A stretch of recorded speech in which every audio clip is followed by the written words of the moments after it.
What if I told you that right now, as we speak, the most explosive political and financial scandal of 2026 is unfolding, involving $75 million of questionable money? Amazon's billionaire founder Jeff Bezos potentially bribing the President of the United States through his wife, a documentary that critics are calling the most expensive propaganda film in history, massive layoffs at one of America's most prestigious newspapers happening at the exact same time, hundreds of Hollywood crew members refusing to put their names in the credits because they're so ashamed of what they created, and a box office disaster that's losing tens of millions of dollars, but nobody cares because the real purpose was never about making money. It was about buying political favor, and the evidence is so obvious, so blatant, so shocking that even former government ethics officials are saying this looks like textbook bribery, and you're about to discover every dirty detail. Let me take you back to understand how this entire mess started, because to truly grasp the magnitude of what's happening, you need to know the players, the money, the politics, and the corruption that's all tangled together in this story. So first, let's talk about Jeff Bezos, the founder of Amazon,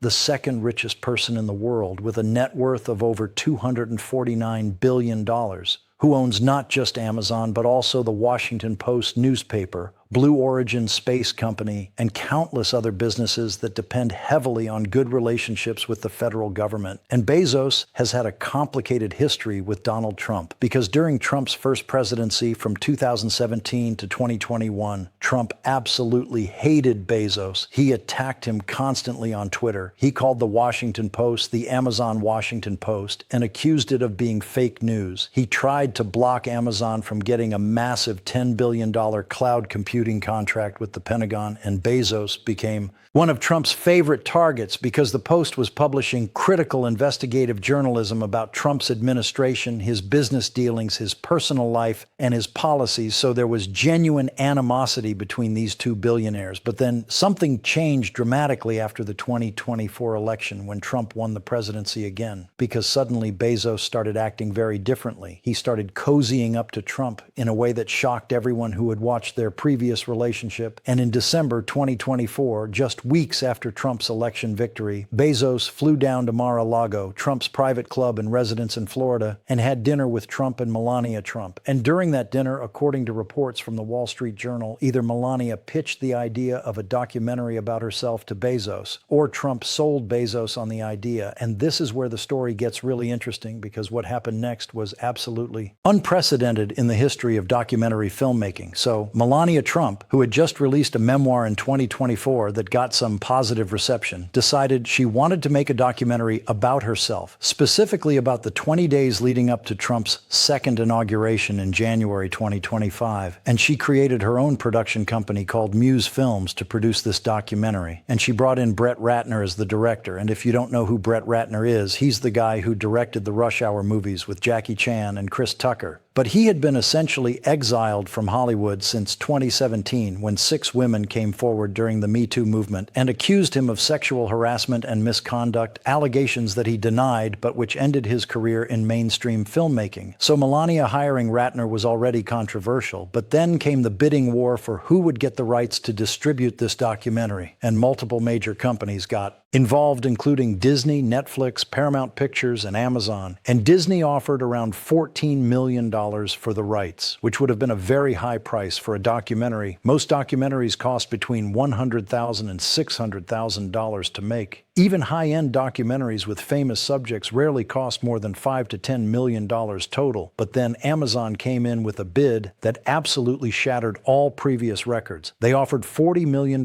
just for the licensing rights to the film, plus the rights to produce a follow-up docuseries, which was $26 million more than Disney's offer. And this became the highest price ever paid for a documentary in history. And according to the Wall Street Journal, Melania's production company kept more than 70% of that $40 million, which means Melania Trump personally pocketed at least $28 million just for participating in this documentary about herself, and then on top of the $40 million licensing fee, Amazon committed another $35 million for marketing and promotion, which is an absolutely insane amount of money for documentary marketing. For comparison, the Ruth Bader Ginsburg documentary RBG, which was a massive hit in 2018, had a marketing budget of only $3 million. So Amazon was spending more than 10 times that amount to promote Melania's film, bringing the total investment to $75 million. And immediately, people started asking questions, because why would Amazon pay so much money for a documentary about Melania Trump, who is not a particularly popular figure, who doesn't have a massive following, who isn't a celebrity in her own right, and whose documentary would obviously be a very niche product that would only appeal to Trump supporters? And the answer that many people arrived at was simple. This wasn't really about the documentary at all. It was about Jeff Bezos buying favor with Donald Trump. Now let's understand why Bezos would want to bribe Trump, because Bezos isn't just some random billionaire. He controls companies that have billions of dollars worth of business with the federal government and that are vulnerable to Trump's policies. So first, Amazon Web Services, which is Amazon's cloud computing division, has a $1 billion agreement with the General Services Administration to provide cloud services to the federal government. And that contract comes up for renewal. And Bezos obviously wants it renewed because it's extremely lucrative. Second, Blue Origin, Bezos' space company, has over $2.3 billion in contracts with the U.S. Space Force to launch satellites and develop space technology. And those contracts could be canceled or not renewed if Trump decided he didn't like Bezos. Third, Amazon imports massive amounts of goods from China, and Trump has been threatening to impose huge tariffs on Chinese imports, tariffs that could cost Amazon billions of dollars and force them to raise prices dramatically. So Bezos has every incentive to stay on Trump's good side. And fourth, the Washington Post, which Bezos owns, had been very critical of Trump. And Trump has the power to make Bezos' life miserable through regulatory pressure, antitrust investigations, tax audits, and public attacks that could hurt Amazon's stock price. So when you add all of this up, it becomes very clear why Bezos would be willing to spend $75 million on what appears to be a money-losing documentary, because $75 million is pocket change compared to the tens of billions of dollars that could be at risk if Trump turned against him. And the evidence that this was essentially a bribe is overwhelming. Ted Hope, who was a top executive at Amazon's film division from 2015 to 2020 and helped build their documentary program, told the New York Times, quote, "This has to be the most expensive documentary ever made that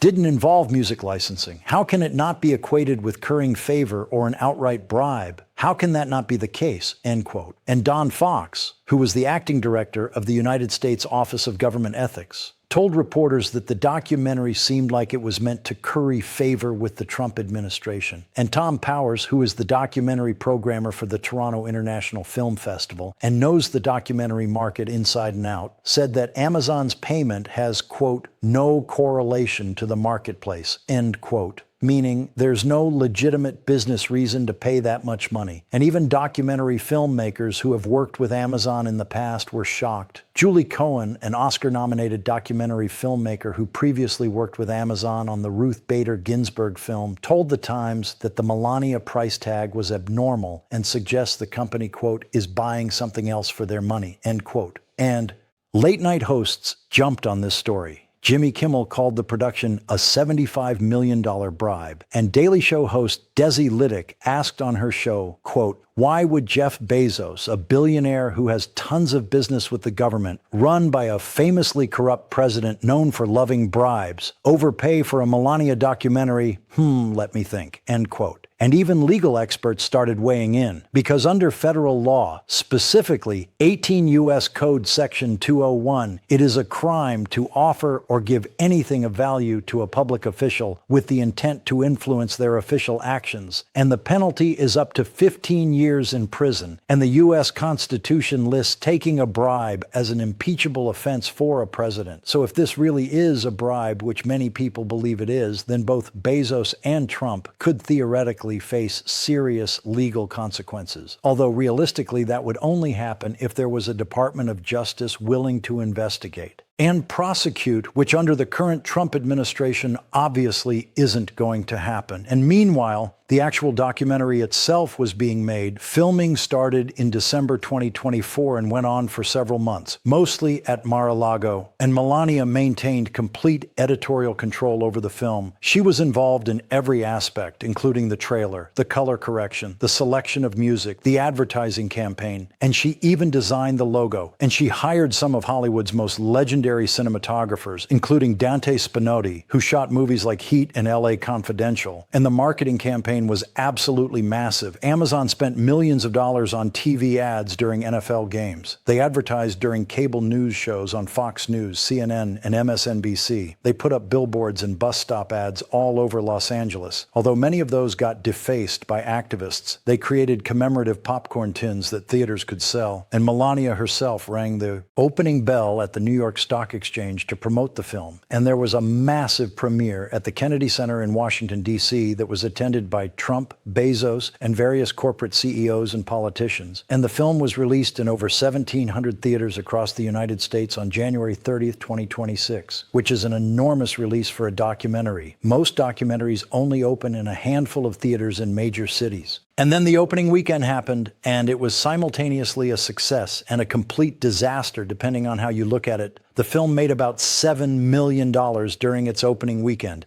And by documentary standards, that's actually pretty good. In fact, it was the best opening weekend for a documentary in over a decade, if you don't count concert films like Taylor Swift's Eras Tour. And Trump supporters were thrilled. Melania Trump tweeted out that it was the #1 highest opening in 10 years for a documentary, and that audiences loved it, giving it an A cinema score. And Trump himself posted on Truth Social that he saw the movie for the second time and that the audience loved it and it was a must-see. And the demographic showed that the audience was exactly who you'd expect. 75% white, 70% women, 72% over age 55, and the top performing cities were all in red states like Dallas, Orlando, Tampa, Phoenix, Houston, Atlanta, and West Palm Beach. So clearly Trump's base turned out to support the First Lady, but here's the problem. $7 million is absolutely nothing compared to the $75 million that Amazon spent. And even if the film has good legs and continues to play in theaters for several weeks, which is unlikely because most documentaries drop off dramatically after opening weekend, the absolute best case scenario is that it makes maybe $20 to $30 million total in theatrical release.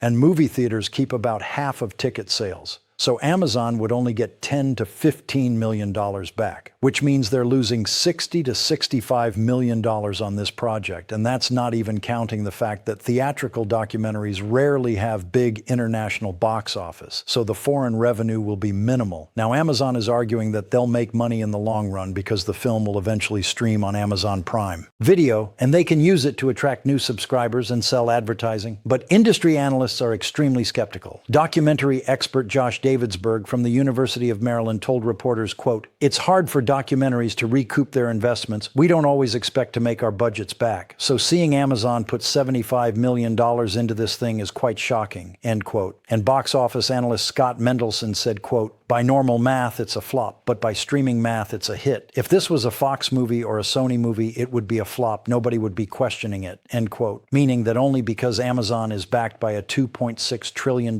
tech giant can they afford to lose this much money. And the critical reception was absolutely brutal. The film has a 5% score on Rotten Tomatoes from critics, which is one of the lowest scores ever for any film. Critics called it propaganda, a preening, scowling void of pure nothingness, an obsequious, ring-kissing portrait of the current U.S. administration. 2 hours of endless hell and a blatant piece of campaign advertising disguised as a documentary. But interestingly, verified audience members who actually bought tickets gave it a 99% score on Rotten Tomatoes, creating the biggest disparity between critics and audiences in the website's entire history. And on IMDb, the film initially dropped to a 1.1 out of 10, making it briefly the lowest rated film on the entire site before it recovered slightly to 1.3. But those scores are clearly being manipulated by both Trump supporters trying to boost the rating and Trump opponents trying to tank it. And perhaps most tellingly, According to multiple reports, about 2/3 of the New York-based crew members who worked on the film requested that their names not be included in the credits because they were so ashamed of being associated with the project. And in Hollywood, where people love taking credit for their work, having crew members refuse credit is almost unheard of and shows just how embarrassed these professionals were to have worked on what they considered to be propaganda. And meanwhile, at the exact same time that this film was being released, Jeff Bezos announced massive layoffs at the Washington Post, his newspaper, cutting 1/3 of the staff, including eliminating entire departments like sports and international coverage. And the timing could not have been worse for Bezos's public image, because here he was spending $75 million on a vanity project for Trump's wife while simultaneously firing hundreds of journalists, and the backlash was immediate and fierce. Senator Bernie Sanders tweeted, quote, "If Jeff Bezos could afford to spend $75 million on the Melania movie and $500 million for a yacht and $55 million for a wedding, please don't tell me he needed to fire Washington Post journalists," end quote. And journalists pointed out that the Washington Post lost $77 million in 2023, which is almost exactly the amount Bezos spent on the Melania documentary. So clearly the money was available. He just chose to spend it on Trump instead of journalism. And comedian Ginny Hogan sarcastically posted, quote, "So I guess democracy actually died not in darkness, but on a Zoom call where you finally admit you'd rather spend $75 million on a Melania Trump documentary than on paying journalists' salaries,"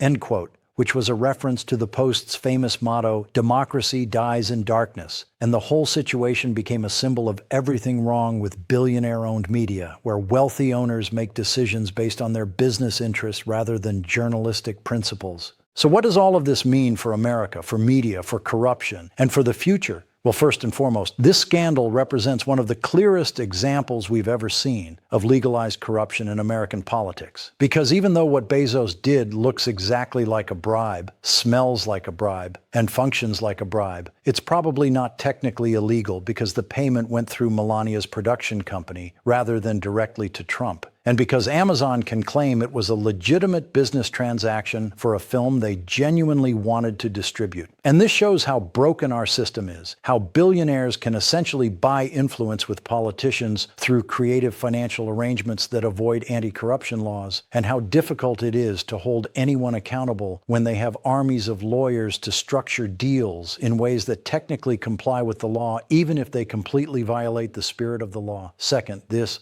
scandal shows how media consolidation and billionaire ownership of news organizations creates fundamental conflicts of interest, because Bezos owns both Amazon, which wanted to make this deal with Trump, and the Washington Post, which is supposed to hold Trump accountable, and those two interests are directly opposed. And we saw during the 2024 campaign that the Post under Bezos's ownership refused to endorse a presidential candidate for the first time in decades, and we're seeing now that Bezos is willing to gut the Post's newsroom while spending lavishly on projects that help Trump. And this is a warning about what happens when our most important journalistic institutions are owned by people whose primary loyalty is to their business empires rather than to democratic values or the public interest. Third, this scandal reveals just how powerful Trump has become in his second term, because he's not just the president. He's essentially operating a protection racket where billionaires and corporations feel compelled to pay tribute to him and his family in order to avoid retribution. And we're seeing this pattern across multiple industries where CEOs are making pilgrimages to Mar-a-Lago, donating to Trump's inauguration fund, and finding creative ways to funnel money to the Trump family. And this creates a deeply corrupt system where success in business increasingly depends on political connections and willingness to bow down to Trump. Fourth, the film itself is significant because it's not really a documentary at all. It's a piece of propaganda designed to rehabilitate Melania's image and present the Trump administration in the most flattering possible light. Melania herself called it not a documentary, but a creative experience emphasizing mood and perspective rather than investigation. And the film avoids any difficult questions, doesn't include any critical voices, doesn't examine any of the controversies surrounding Melania or Trump, and instead just shows her picking out dresses, decorating rooms, and being glamorous. And the fact that this propaganda was funded by one of the world's richest men and distributed by one of the world's most powerful companies shows how the line between politics, media, and commerce has completely dissolved. Fifth, From a pure business perspective, this deal makes zero sense unless you understand it as a bribe, because there is no universe in which a documentary about Melania Trump could ever make back $75 million.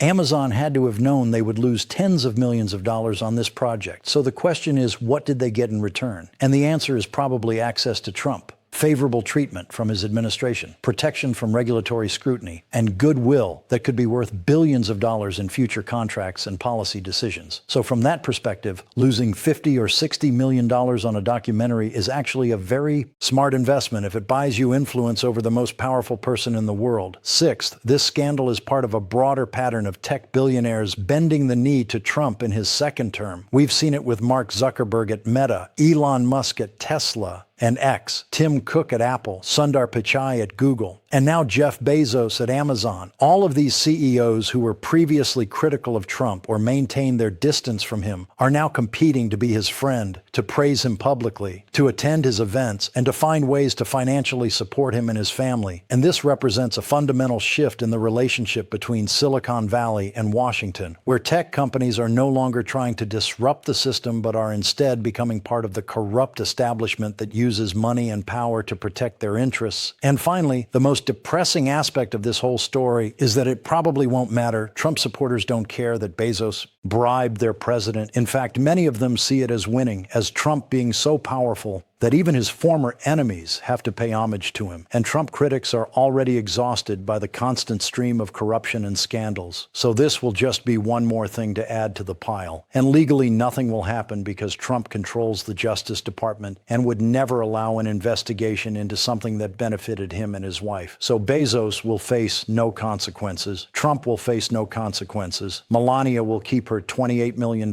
and the whole system will keep grinding on. But what this scandal does do is provide us with an incredibly clear example that we can point to when we talk about corruption in American politics. Because unlike a lot of corruption which happens behind closed doors or through complicated financial mechanisms, this one is right out in the open. The numbers are public, the timeline is clear, and the motivation is obvious. Jeff Bezos spent $75 million on a propaganda film for the president's wife while simultaneously having billions of dollars in business with the federal government. And if that's not corruption, then the word has lost all meaning. And perhaps the only silver lining is that this scandal is so blatant, so obvious, so impossible to deny that it might wake up some people who haven't been paying attention to just how broken our system has become. And maybe, just maybe, it will contribute to building the political will to actually do something about billionaire corruption and the buying and selling of political influence. But I'm not holding my breath, because as long as we have a system where money is speech and corporations are people and billionaires can buy politicians and judges and media outlets, we're going to keep seeing scandals like this. And the only question is whether we as citizens are going to accept it or whether we're going to demand something better. And that's the real story behind Trump's $75 million Melania film scandal. It's not just about one corrupt deal. It's about a system that allows and even encourages this kind of corruption. And it's about whether we're going to continue to tolerate billionaires buying our democracy or whether we're finally going to say enough is enough.